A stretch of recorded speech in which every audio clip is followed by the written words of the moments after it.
This shot here, I called it the heat, the pressure, just so that I can remember which scene I'm actually working on from the script.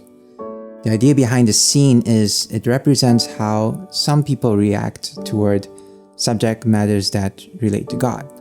The ghost hand is how swiftly we'd rather avoid it, not realizing that anything else we turn to is very much a dead end. We rush often into the hand of death, so to speak, or we allow it to grab our attention more eagerly. This effects shot plays for 11 seconds, and you want most shots to be at least 10 seconds or longer so that it gives you that extra space to cut your in and out points in the final edit. Timing is key to an editor, and you'll see why. The first preparation comes with the shot. I let the camera roll for a total of 33 seconds to give time for the surroundings to be calm just before my hand reaches in to grab the bottle. Then we let the darkness stay on for a couple more seconds. Next, I duplicated the footage, traced the edge of the bottle on this side, cropped it, and I forwarded the footage to the part where it's all dark after the shandy bottle is taken. Yes, this is shandy, not beer for this shot actually.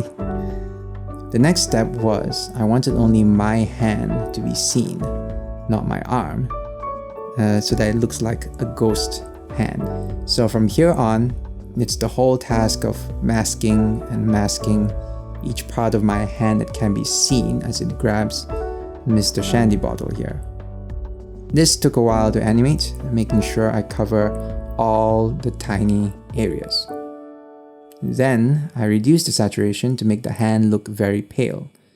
I also needed to animate a mask for the bottle and its shadow on the floor to add to the ghost effect. There's the shadow of the arm, but you don't see the arm. During this time, I had to put an adjustment layer to brighten up the whole scene because it was difficult to make out what I was animating at times.